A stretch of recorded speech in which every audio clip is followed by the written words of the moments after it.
Bonjour à tous et bienvenue sur cette nouvelle vidéo, sur ce nouveau podcast tricot.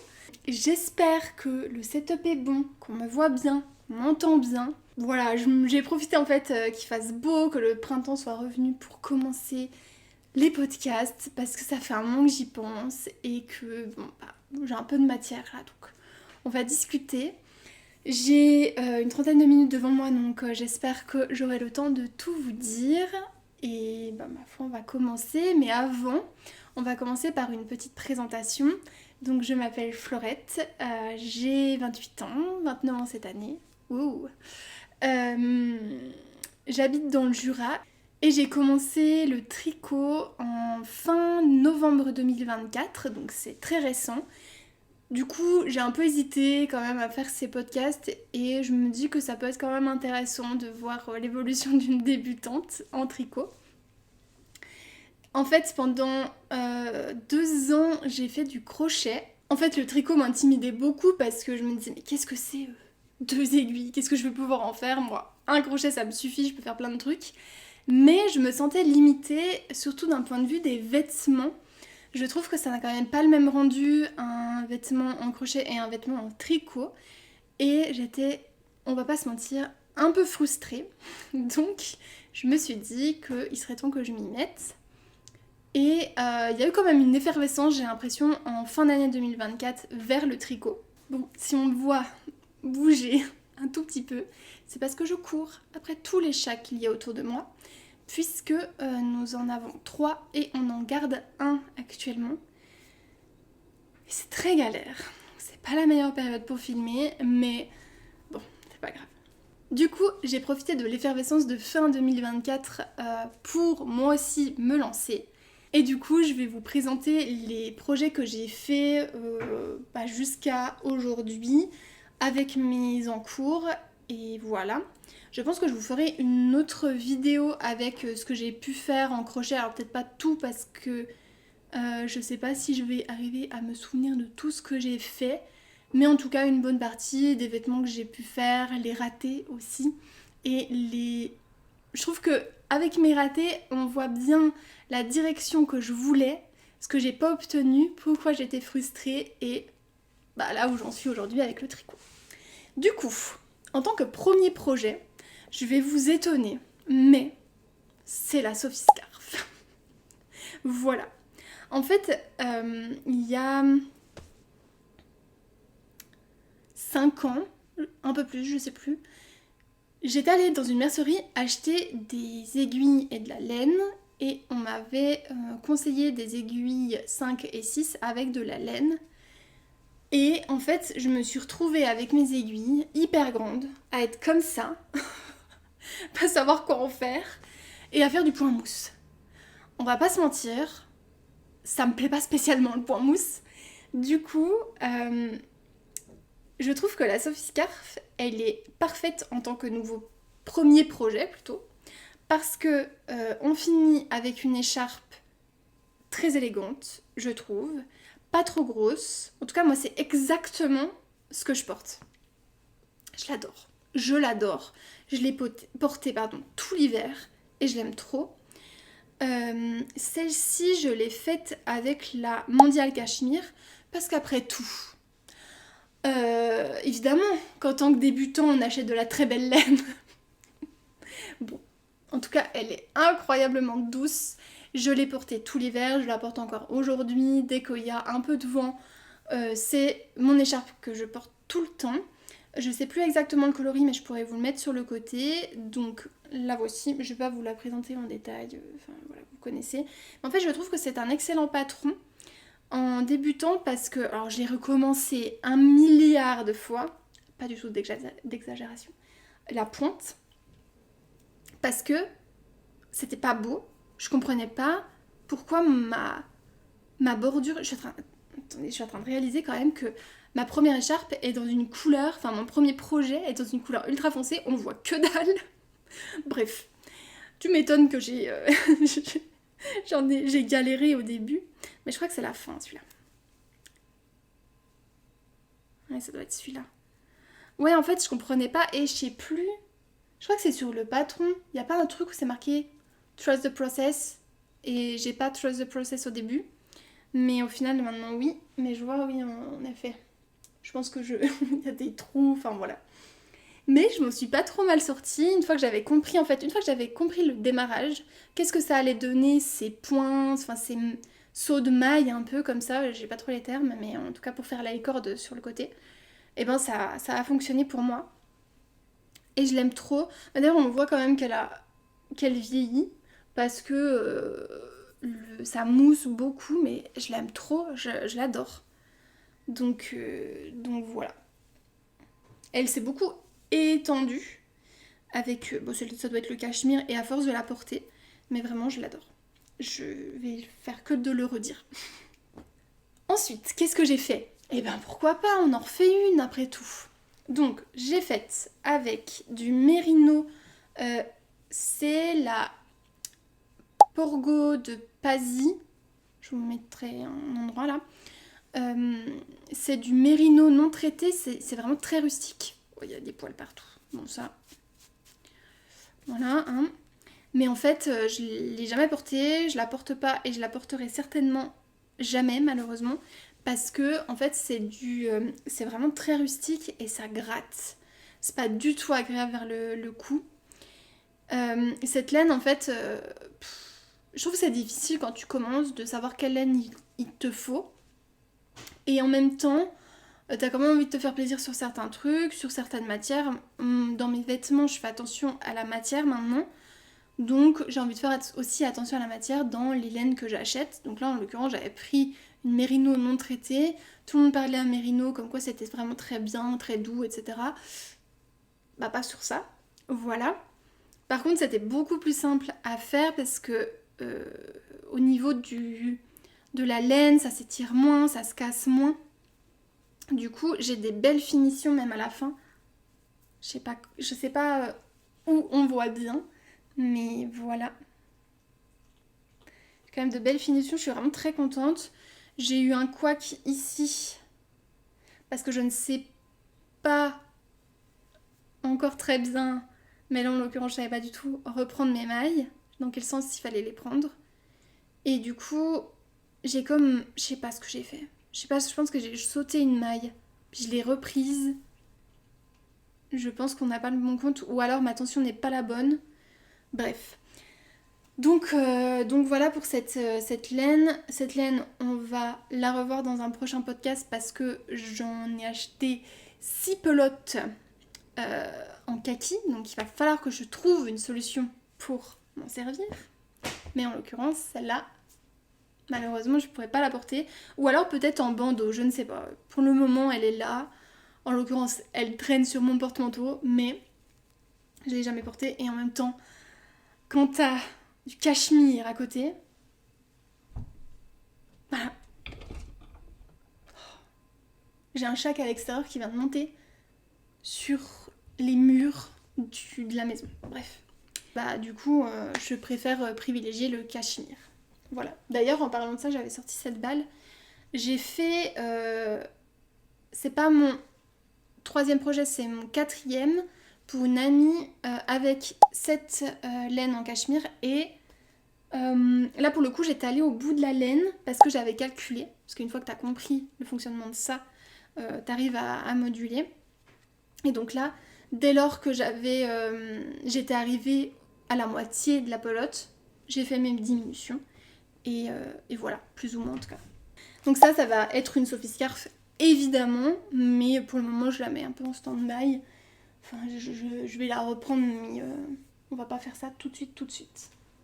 Et du coup, oui, j'ai fait une Sophie Scarf avec cette laine-là.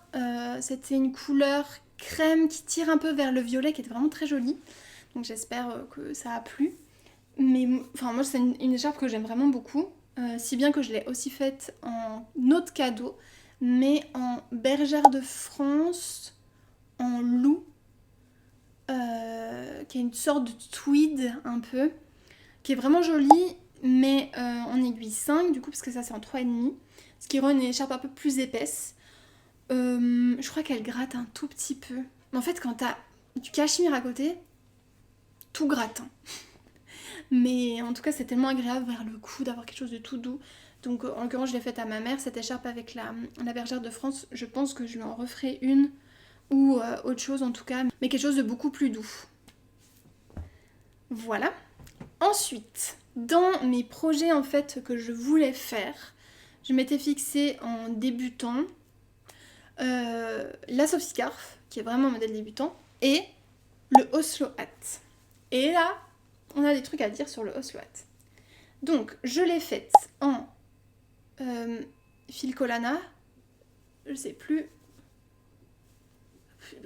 la laine à chaussettes là, tenue en double, parce qu'en fait, ce qui est recommandé dans le patron. Hein. Et donc voilà, mon bonnet, mon premier bonnet. Parce que pareil, en fait, une des problématiques que j'avais avec le crochet, c'est que j'arrive à faire des bonnets à foison, sauf que ça ne tient pas chaud. On va pas se mentir, il y a des trous partout, ça tient pas chaud. Donc moi, je voulais un bonnet qui tienne chaud. Et avec ça, je savais que sur mes oreilles, il y allait avoir 3 épaisseurs. Donc, c'est bon. Sauf que ça ne me va pas du tout. Il est trop plat. Moi, il me faut un bonnet très chunky pour que ça maille. Je trouve que un bonnet tout plat comme ça va pas. Voilà. Et là, on a des trucs à dire. Donc déjà, je ne sais pas rentrer mes fils puisque on a un fil qui dépasse ici. Ensuite, je ne sais pas changer de laine. Je ne sais pas changer de pelote. Donc j'étais allée voir sur internet une vidéo. Et la personne recommandait de faire à double. Donc, c'est très visible. J'espère qu'on voit. Il y a un chat devant la fenêtre, donc évidemment. Mais c'est extrêmement visible. Donc là, c'est sur l'envers, hein, on le voit, ça se fait une ligne, quoi. Et sur l'endroit, on le voit aussi, quoi. C'est vraiment pas propre, je trouve. Bon, après, c'est un bonnet, tu l'as sur la tête, on voit plus rien. Mais c'est là. Et je sais pas si c'est une très bonne méthode. On en reparlera après. Je sais pas si c'est une très bonne méthode, honnêtement. Parce qu'en crochet, moi, quand je change de fil, je fais un nœud. Voilà. Mais j'ai pas l'impression que ce soit vraiment dans le... dans ce qui se fait en tricot, quoi. Donc, bah, j'essaie de trouver une autre technique. J'en parle après. Mais si vous avez des liens de vidéos ou des conseils, je suis vraiment preneuse parce que je trouve que ça se voit. Voilà. Et ça a été bloqué. Hein. Et je sais pas, je trouve qu'elle...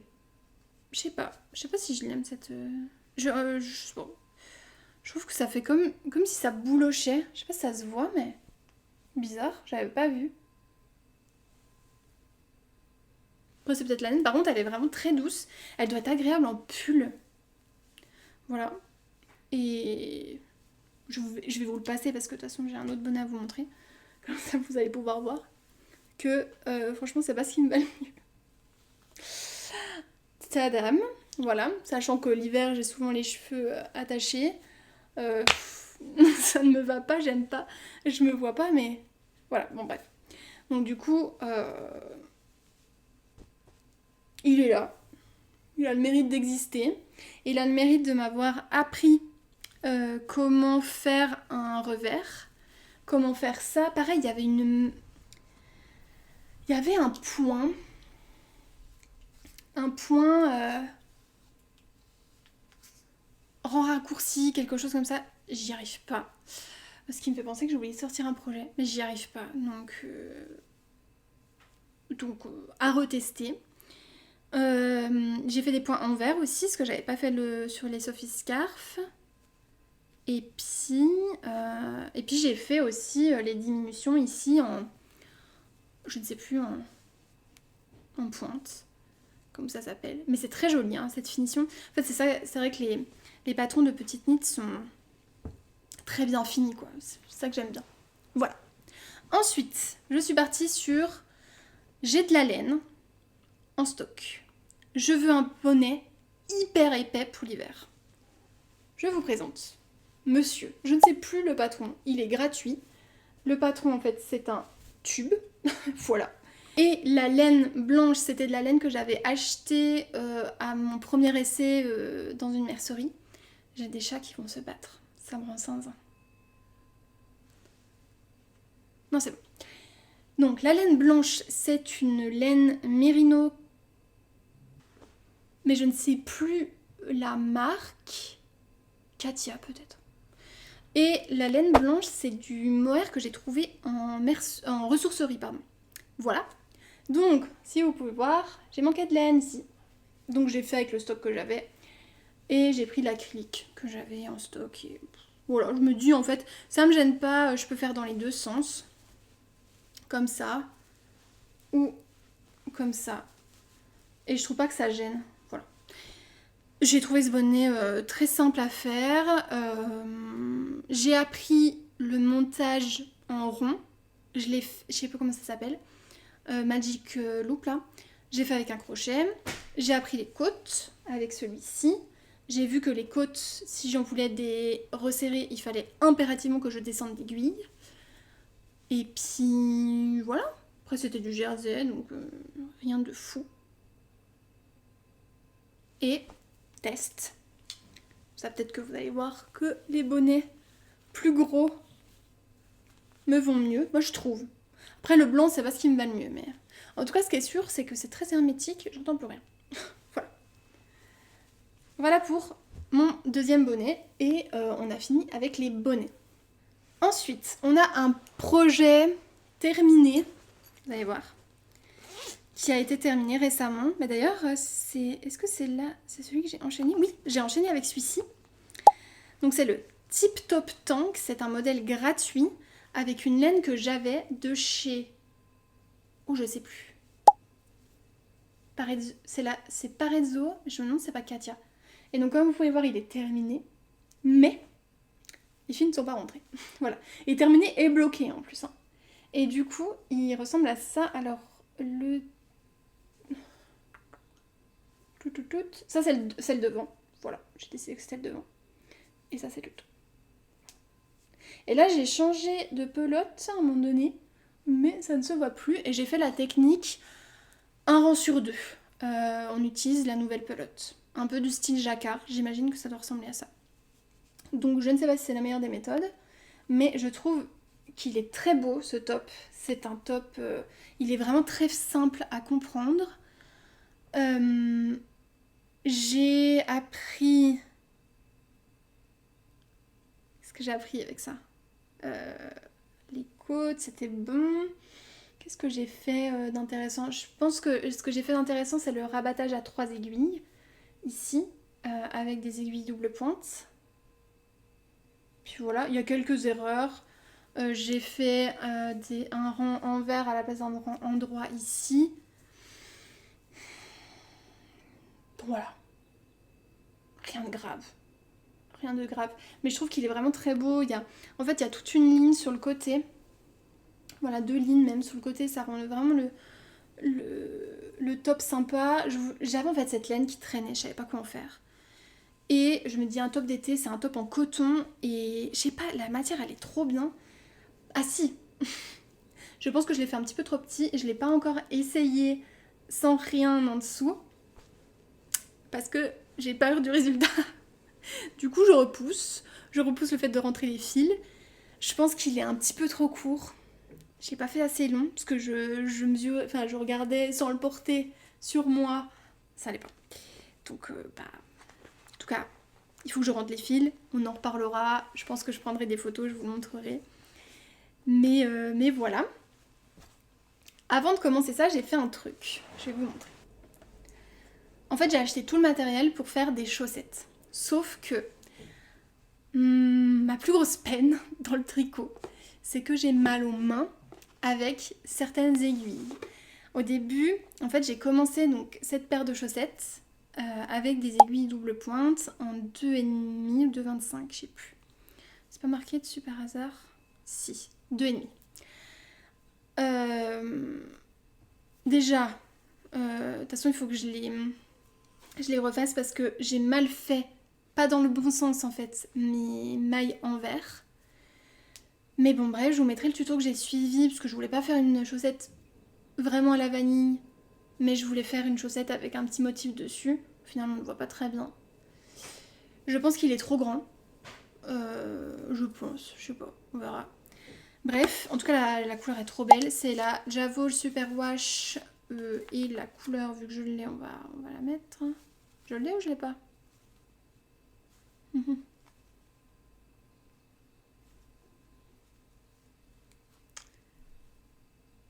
83 je pense.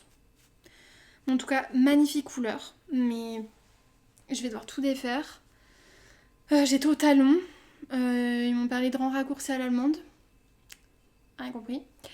Donc, puis même j'avais mal aux mains, j'ai mis ça de côté avec un très beau marqueur de chez Apollonie. Mais ouais, j'ai mis ça de côté, je vais pas y retoucher pendant un moment, je suis en peine de ça. Parce que de toute façon, ça me fait mal aux mains, donc je vais pas forcer quoi. Du coup, pour le moment, je mets de côté, mais je vais recommencer le tricot de chaussettes prochainement. Et on arrive au projet en cours, donc il y en a un là-bas qui est en crochet, mais je laisse de côté. Je vous en parlerai dans la prochaine vidéo spéciale crochet, je pense. Et donc on en a deux actuellement en cours. En fait, j'ai trouvé de la laine chez Nose, de la Novita Seven Brothers, et c'est de la Aran, avec, donc c'est laine et lyocell, et je la trouve trop belle, elle a des beaux reflets. Et j'ai commencé le Novice Slipover de Petit Knit. Donc là, je prie juste pour que ça soit de la bonne taille. On est sur une... Pour le moment, je pense qu'on est juste. J'imagine que je vais faire ça au blocage. Et voilà. Le seul truc, c'est que j'ai peur... en fait, on rajoute des côtes et j'ai peur d'être trop étriquée dedans. Donc au pire, je ferai peut-être moins. Je sais pas, on verra. Mais je veux trop le terminer avant qu'il fasse trop chaud. Parce que sinon, en fait, je pourrais pas le mettre. Mais j'aime trop l'idée du slipover. J'étais pas partie pour ça en fait du tout. Mais j'ai vraiment l'idée. Donc là, hier, j'ai rejoint en rond. Donc on a mon emmanchure qui me semble ok, l'emmanchure. C'est pour ça, je pense que la taille est bonne, mais on verra. Voilà, pas grand chose à dire. Si peut-être un truc ici. En fait là, donc j'ai changé de fil, mais j'ai eu un trou, je ne sais pas pourquoi. Donc j'ai essayé de faire du duplicate stitch et j'ai l'impression que ça a marché. En tout cas, ça fait plus un énorme trou comme j'avais, donc ça c'est bien. Voilà. Et sinon, bah écoutez, la suite au prochain épisode, puisque j'espère le terminer très prochainement. Il y a encore plein de fils partout que je vais devoir évidemment rentrer, mais c'est pas ma passion ça. Et pourtant, si vous le savez, vous savez, j'ai fait plusieurs couvertures en carré granit. Je sais pas pourquoi je m'impose des trucs comme ça. Voilà, donc je suis à ma deuxième pelote, j'en ai 3. Je prie pour que tout passe. Et voilà. Et il me reste du coup un en cours. En fait, je me suis dit, je vais participer à mon premier cal. Et je veux participer au cal short de Calamity Knit. Donc je suis partie sur le Cozy Set de je ne sais plus qui, je vous le mets quelque part. Et j'ai fait plein d'échantillons. Donc j'ai commencé par un échantillon de 3, puis un échantillon de 2, puis un mini échantillon de 2,5 pardon, et de 2. Et ça rentre toujours pas dans le bon échantillon. Je pense que j'ai une tension qui est trop lâche, mais en même temps, j'ai pas envie de faire plus. Du coup, je suis partie sur du 2,5, ce qui me semble correct. Et voilà, donc je commence, on est au tout début, mais on peut dire que c'est un en cours. J'ai 4 ans. Et voilà. Pas grand chose à dire de plus. Ah oui, si, peut-être. Je la tricote en mandarin petit de Sanders Garn en framboise, je crois qu'elle s'appelle la couleur. Trop beau, pardon, mais trop beau. Et j'ai pris... en plus, c'est la laine du patron, quoi, je comprends pas... Enfin, bon, bref. Donc, je vais essayer de faire mon micmac. Normalement, je vais faire une taille en dessous, espérant que ça passe. On verra. Sinon, je pleurerai. Et l'idée que j'ai, c'est de faire le short et le haut Le haut peut-être un peu plus long pour cacher le ventre. Parce que je suis pas très à l'aise avec mon ventre. Mais voilà. Donc ça, bah, il faut que ça soit fait avant l'été. Parce qu'il faut le porter cet été. Et voilà. Et je crois que j'ai fait le tour de tout ce que je voulais vous montrer en tricot. Voilà. J'ai pour idée de faire des vlogs à la semaine pour vous partager mes mésaventures avec... Il faut que je trouve les bonnes aiguilles qui me font pas mal aux mains.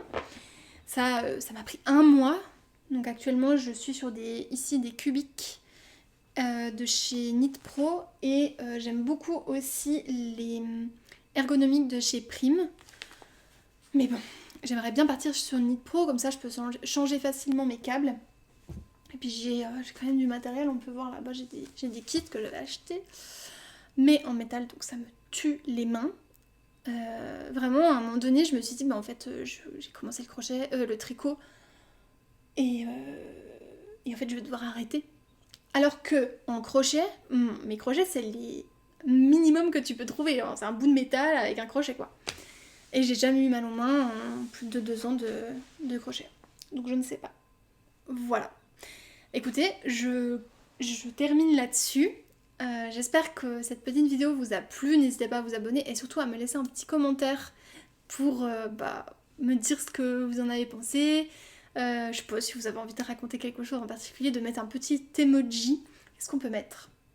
Un petit emoji avec des fleurs. Ouais, petit emoji fleurs. Ça peut être cool. Et moi je vous dis à la prochaine, dans une prochaine vidéo, je pense, peut-être crochet ou vlog. Who knows? Allez, ciao!